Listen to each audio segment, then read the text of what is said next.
Welcome back to Hardcore Minecraft, where today we will be traveling to the swamp to get ourselves enchanted and better protected.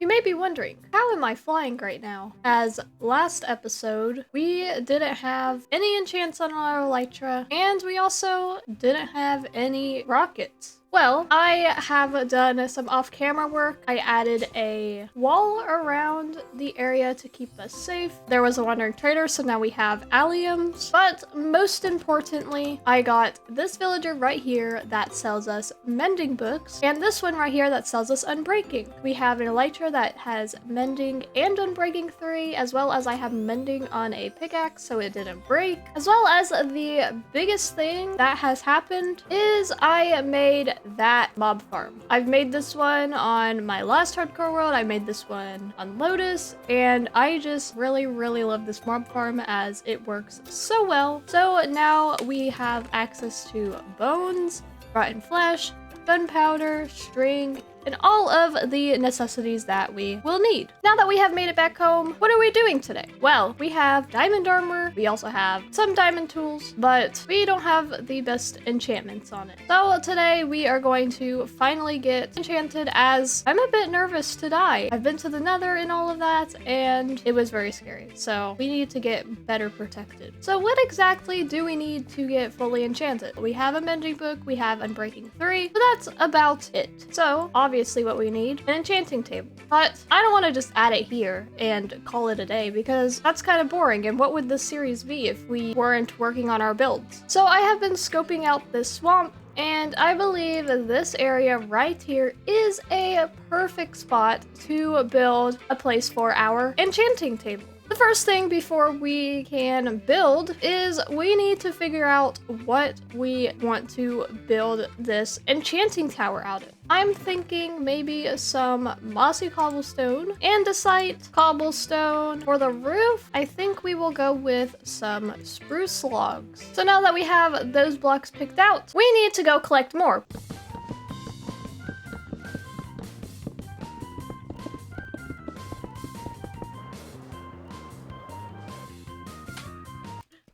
No. Oh my goodness. No children. Materials have been acquired, meaning all we have left to do now before we can start our build is clear some of these trees.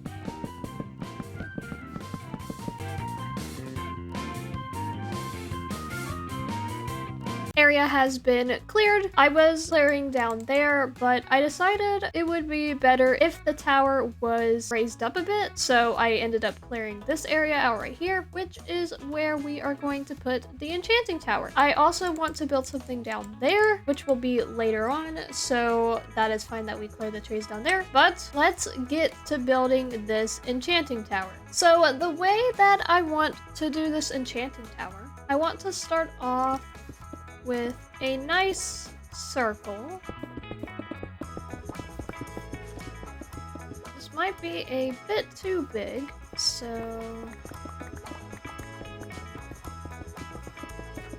there's our circle, which then we are gonna have to texture it, of course. So then we're going to build the tower up and make it a tower. Let's hope this goes well.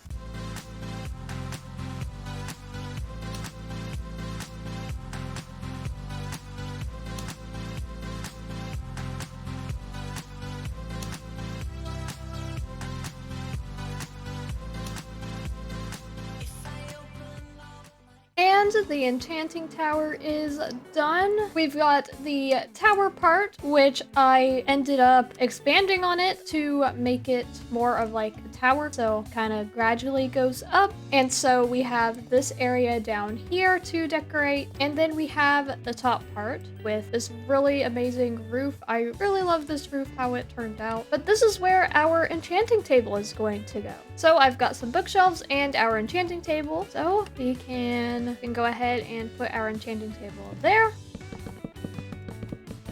and then we'll put a lantern here for extra light. And then we have our grindstone, which we'll throw there. And there's our enchanting table. I think down below is where we will store our lapis, but let's enchant something. We will start with our diamond boots in hopes of getting feather falling, depth strider.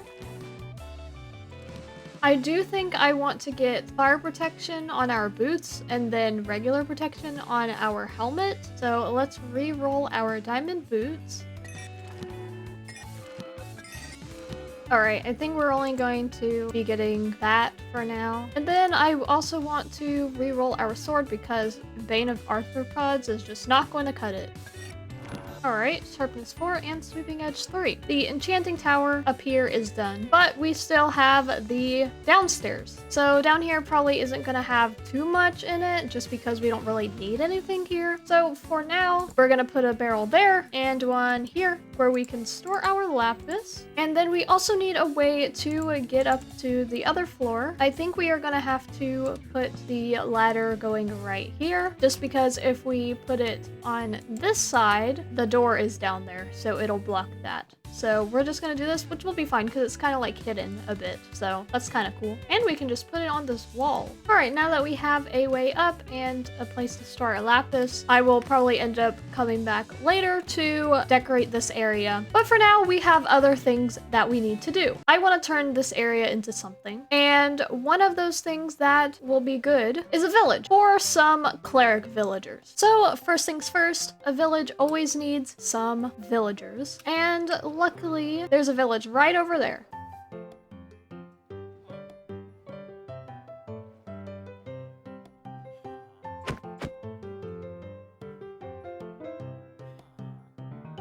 Perfect! We got a little baby with the swamp villager skin on. And while they continue to breed up, we need to get started on the village. So this is the area that we are going to be working with for the village. It isn't going to be a super huge village just because we are only going to have cleric villagers in this village. So let's lay out some of the different buildings that we could have in here. For these buildings, I think it would be cool if instead of regular buildings, we do something similar to what we did up there with the roof. So we have maybe just little mini enchanting tower buildings, just without the tower part. So if we do something like that with similar roof styles as that one, I think that could be cool. All of these circles have been laid out. We've got some different sized circles as well as a special building. The circle is going to be a tower and then that is going to be a building. So I think it is time that we